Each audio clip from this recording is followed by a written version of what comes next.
बिस्मिल्लाहिर्रहमानिर्रहीम। नाज़रीन, मुमताज़ हुसैन और मेरे साथ मेरे भाई बैठे हुए हैं वाजिद हुसैन। नाज़रीन, ये आठवें महीने का ये देखें हमारा नक्शा कंटोनमेंट बोर्ड में हमने दिया हुआ था। ये एक नक्शा और फिर ये हमारा ये सेट था छोटे दो जो हम मकान बना रहे हैं। ये देखें आपके सामने इस वक्त ये दो नक्शे हैं, ये हमने दिए। इनकी बाकायदा तौर पे जो हमारी इनकी जो फ़ीसेज़ हैं वो हमने जमा कराई हैं। ये देखें, ये इनकी डेट भी और ये सारा कुछ। इसी तरह ये फ़ीस की एक की भी रसीद है और इसके साथ ये दूसरी रसीद भी है। फिर उसके अलावा ये देखें, हमने एक लीगल एप्लीकेशन दी है कि हमें जो है ना ये इसकी इजाज़त दी जाए ना मकान बनाने के लिए। तो ये बाकायदा सीओ के नाम हमने एप्लीकेशन दी और उसके बाद एक लीगल तरीके से हमने इसका प्रोसेस जो है वो मकान बनाने का शुरू किया है। तो यहाँ पे इस वक्त कंटोनमेंट बोर्ड में जो सदाम नाम के हैं बिल्डिंग इंस्पेक्टर, तो ये हमारा काम जब शुरू हुआ था, लेंटर वगैरह डल गया, सारा कुछ हो गया। उसके नीचे वो कुछ लकड़ी की बलियाँ लगी होती हैं शटरिंग की, तो वो लगी हुई थी। ज़ाहिर है हमने एक साइड पे अपना जो ड्राइंग रूम भी उसको कहते हैं, बैठक भी कहते हैं, हम लोग तो बैठक ही कहते हैं। दो बैठक बना रहे थे हम, एक साइड पे दूसरी साइड पे भी। तो ये जनाब वहाँ पे पहुँच गए कि आप ये दुकानें बना रहे हैं। जनाब अगर हम दुकानें बना रहे होते तो ये आप उस वक्त देखते कि जब ये इनके कुछ शटर लगे हुए हैं, कुछ दरवाजे लगे हुए हैं इनके साथ, या वहाँ पे कोई शॉप खुली हुई है, तो तब आप जाए ना। खामखा किसी गरीब आदमी को आप तंग करने के लिए चले जाते हैं।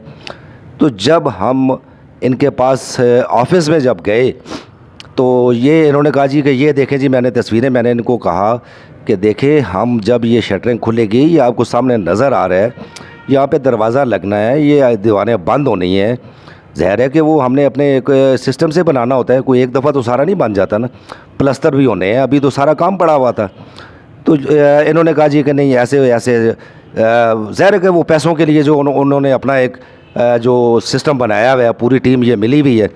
फिर उसके बाद हम वापस आके एक एप्लीकेशन जो वहाँ पे सीओ कंटोनमेंट बोर्ड है, ये अगर आपको नज़र आ रही हो, तो ये जब हम देने के लिए गए वहाँ पे, तो वहाँ पे शाहिद साहब हैं ऑफिस सुपरिटेंडेंट कंटोनमेंट बोर्ड के।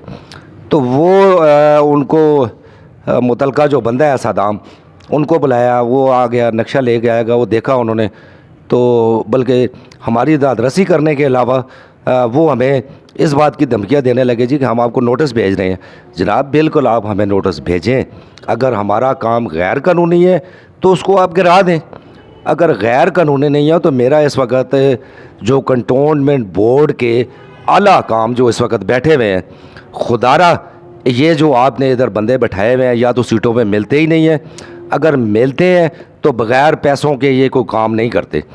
कुछ अरसा पहले मेरे भाई जब वहाँ पे गए तो वहाँ पे एक मुलाजिम था, उसका नाम आतिफ नाम था, वो रिकॉर्ड कीपर था या क्लर्क था, जो भी था। तो उसने कहा जी मुझे आप एक जूतों का जोड़ा लेके दें।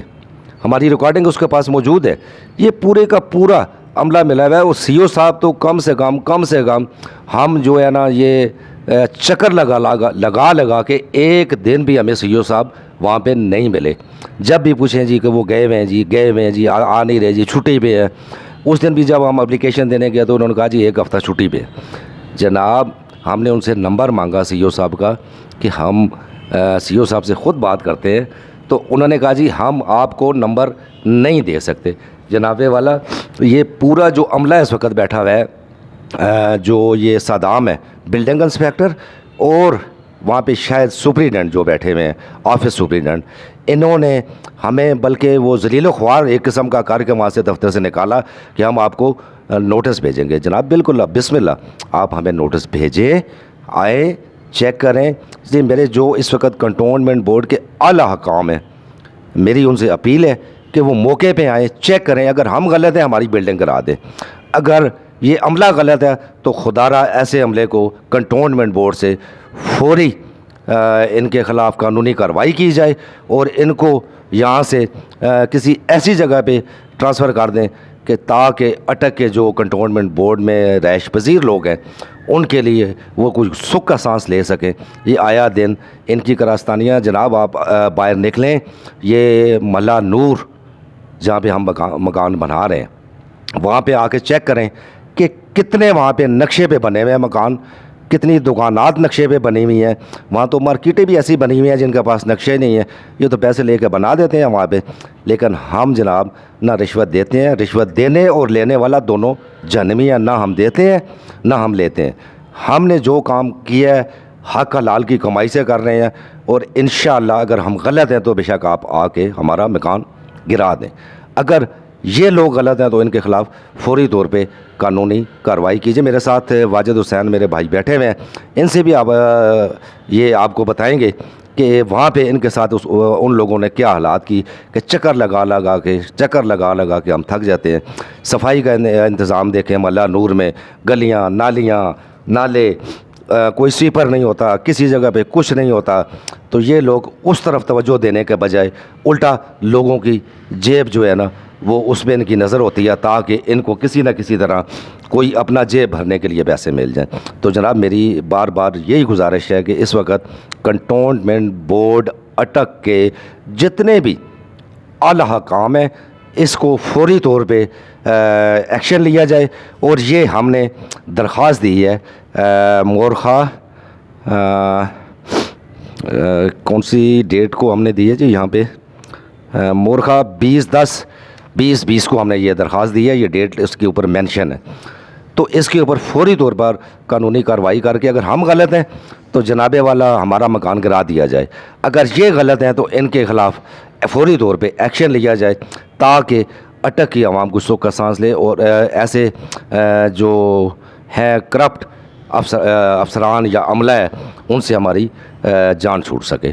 तो इस वक्त मेरे साथ मौजूद हैं यहाँ पे मेरे भाई वाजिद, ये भी चक्कर लगाते रहे हैं, ये भी अपना हाल बताएंगे कि इनके साथ वहाँ पे क्या क्या होता है। जी वाजिद जी, ऐसा है जी कि हम वहाँ कंटोनमेंट में बोर्ड में कितनी दफ़ा गया हूँ, वहाँ बिठा के और चक्कर लगा के थक गया हूँ कि कभी साहब नहीं है जी तो फलाना है, ये ऐसे है। तो बस लिहाजा जनाब मेरी गुजारिश है कि ये जितने भी अफसरान हैं, करप्ट लोग बैठे हुए हैं रिश्वत लेने के लिए, इनके मेन गेट पे चले जाएं, कंटोनमेंट के बोर्ड के जो मेन गेट है वहाँ पे जाएं तो सबसे पहले वहाँ पे लिखा होता है, बोर्ड लगा हुआ है, उस पर लिखा हुआ है कि रिश्वत लेने और देने वाला दोनों जन्मी हैं। और मैं आला हुकूमत से अपील करता हूँ, देखें लिहाजा जो गरीब लोग आते हैं उनका ये काम नहीं करते और अमीरों के काम जो पैसे देते हैं उनके काम हो जाते हैं। मेरी आला हुकूमत से अपील है कि फ़ौरन तौर पर इनके ख़िलाफ़ कानूनी कार्रवाई की जाए। ये आपने नाज़रीन सुना कि मेरी फिर आखिर में एक दफ़ा फिर यही गुजारिश है कि आला हकाम जो भी इस वक्त मेरी आवाज़ उन तक अगर पहुंच रही है तो कंटोनमेंट बोर्ड के अमले का किबला दुरुस्त किया जाए, और ख़ास तौर पे सीओ साहब को कोई दिन ऐसे मखसूस किए जाएँ कि वो आवाम के लिए अपने ऑफिस में बैठे। हम तो जितनी दफ़ा ये 4-5 महीनों से जाके, इससे पहले कोरोना से पहले भी हम चक्कर लगाते रहे हैं, फिर दरमियान में कोरोना आ गया, फिर उसके बाद भी हमें एक दिन भी सीओ साहब ऑफिस में बैठे हुए नहीं मिले। तो जनाब मेरी आज़ाना फिर एक दफ़ा पाकिस्तानी शहरी होने के नाते मेरी आला हुकाम से दरख्वास्त है कि इस कंटोनमेंट बोर्ड का जो अमला है, ख़ास तौर पे बिल्डिंग इंस्पेक्टर सदाम और जो वहाँ के ऑफिस सुपरिटेंडेंट हैं, शायद इनका किबला दुरुस्त किया जाए, ताकि अवाम नास जो वहाँ पे जाएं, अगर उनका काम नहीं भी होता तो कम से कम को बाइखलाक अमला बैठा हुआ हो। बहुत शुक्रिया जी।